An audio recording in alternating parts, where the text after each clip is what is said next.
Comic Kids, Cash Cow back with another video.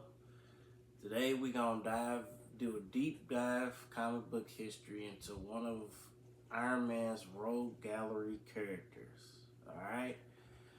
Today, so I'm gonna hit you guys with a quick analysis of the character we talking about. And then I'm gonna show you the three comics that are pretty much the key grails of this character, barring any other ones. With that, let's start, guys. So the character we talking about today is Fang Foom. Alright?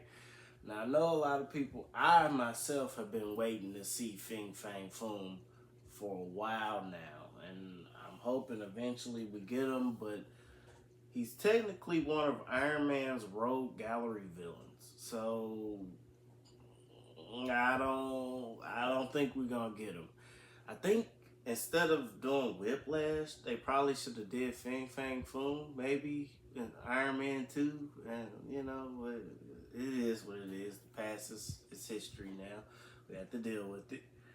But he also goes by an alias of He Whose Limbs Shatter Mountains and Whose Back Scrapes the Sun.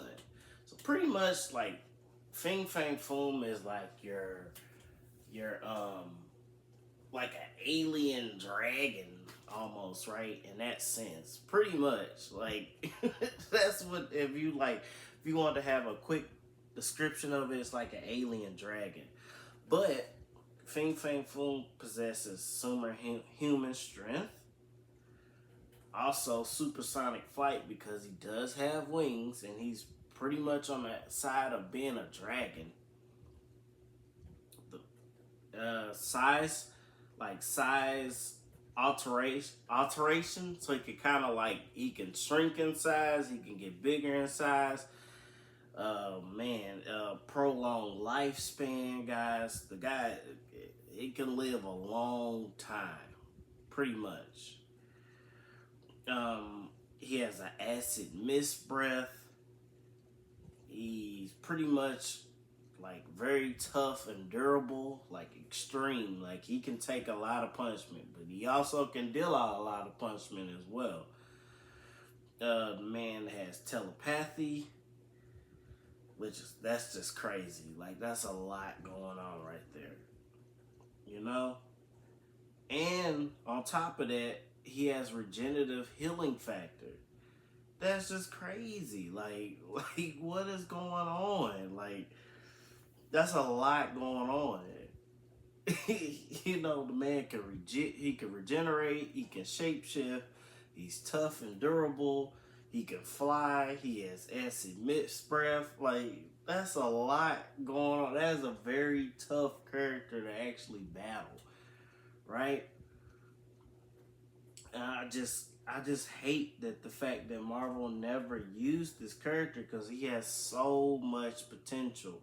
I thought when we were, and I made a video a long time ago, and I thought we were getting Fang Foom in the Shang-Chi series, but it ended up being a different dragon. They could have went that route and put him in that movie. I think that would have been good, but that's my personal opinion.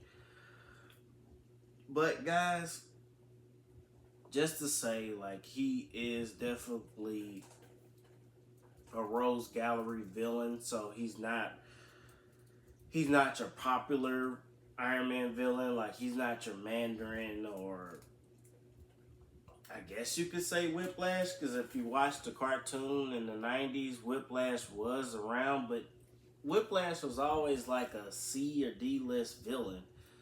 Iron Man really had problems with the Mandarin and Fang Foom. He had problems with characters like that. He didn't really have problems with characters like Whiplash and some of the other little maybe B-list villain Rogue Gallery members that he battles against. He didn't really have problems with that. The Gladiators, stuff like that. He didn't have problems with that. So I feel like it's so much unwasted potential that this character has. And I mean also he he got team affiliations of Dragon Lords of, I forgot the name of the group. It's very difficult to pronounce, but the Lethal Legion, he's in that. Man, I don't know. And then it's like a long time ago on IGN list of top 100 comic book villains, they ranked him 99. I'm like, what type of respect is that y'all giving this man? But I don't know, guys. I think if he's done right, I don't know if we'll get any more. I don't know what Marvel's direction they're gonna like go in as far as Iron Man. Pretty sure he's probably not gonna be at the forefront anymore. They might. I'm pretty sure they're talking about recasting, but I don't think the Avengers will be in the spotlight like they were in the past. I think they had their shot and they did what they can do with those guys. So now I'll be more focused on Fantastic Four and the X-Men. Which, I mean, okay, that's change of speed in history. We could do that. If it's done right, why not?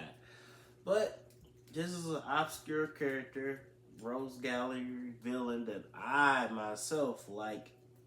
And guys, with that being said, man, tell me how you guys feel about it. Like, I think it's you can't go wrong with them. But with that being said, guys, how you doing today? I got 3 comics I'm gonna show you guys that you probably should get if you like Fang Foom like me. Now the first one, guys, Astonishing Tales number 24, which happens to be the 3rd appearance of Fang Foom and the second cover appearance of Fang Foom. Excuse me, guys. I'm pretty sure you can see who that character is right there. Got a label, of course, but that's actually his 2nd cover appearance, but his 3rd appearance overall. So it's kind of weird because like characters back, like some of the characters appeared in Astonishing Tales and Strange Tales and Marvel Preview, Marvel Premiere, and then they jump over to something else. Marvel kind of had like the trial era around that time where they would put characters in this one series, and then after that, switch it over to another series, and that's pretty much what they did with Fang Foom. He started out in Strange Tales, then they switched him over to Astonishing Tales, so it's kind of difficult to keep up with his appearances unless you really are an avid, comic book collector. But that's his 2nd cover appearance, 3rd cover. Wait, say that again. His 3rd appearance overall, but 2nd cover appearance. All right. Next, we got Astonishing Tales number 23, which happens to be just the 2nd appearance of Fang Foom, but he's not on the cover.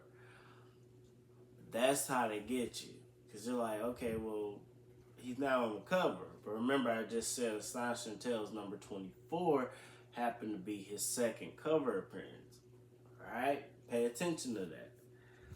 And then last but not least, we have Strange Tales number 89, guys. This is the big boy book when you're talking about Fang Foom. Alright, he appears on the cover. I definitely will be getting this graded, most likely sometime next year. It's a 10-cent copy. I mean, look, the guy on the cover, the guy is like picking up some house and somebody like running for their life. Like, how can you not respect that as a villain? As a villain, like, if the man picking up houses, come on now. They should have been put that man in the movie. Like, I don't know why. Why in the world did they do that? But they felt like putting Whiplash in there. Then they did the fake Mandarin. That was just like, oh, what are you guys doing?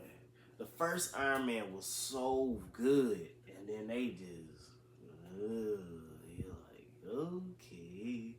You started liking Iron Man more in the Avengers movies compared to just his movie by itself. But if you would have put like Fang Foom in either 2 or 3, man, please, that would have, man. To me, this character has a lot of potential. I feel like if he's done right, or if he's put in a group, or somebody summons him to do their bidding somewhat until he actually, you really can't control Fang Foom. I mean, Mandarin kind of did in the cartoon series, but Fang Foom always knew that he was gonna turn on Mandarin, so it really didn't matter. Like, he thought he controlled him, but he didn't. But hey, maybe one day we can get a cartoon again. They could revamp the '90s series, the Iron Man. I did like that. They can do something, but this character has a lot of potential, and I feel like Marvel's wasting it by not giving this character his day. All right. That being said, guys, that's my 3 comics for Fang Foom. Check out the other videos, guys. Tell me what you think about this video. Would you like to see Fang Foom appear? Do you think he got potential? Because I definitely feel like he's got a lot of potential that they ain't grasping. But that ends my videos. Cash Cow with another one, and I'm out. I'll see you guys next week.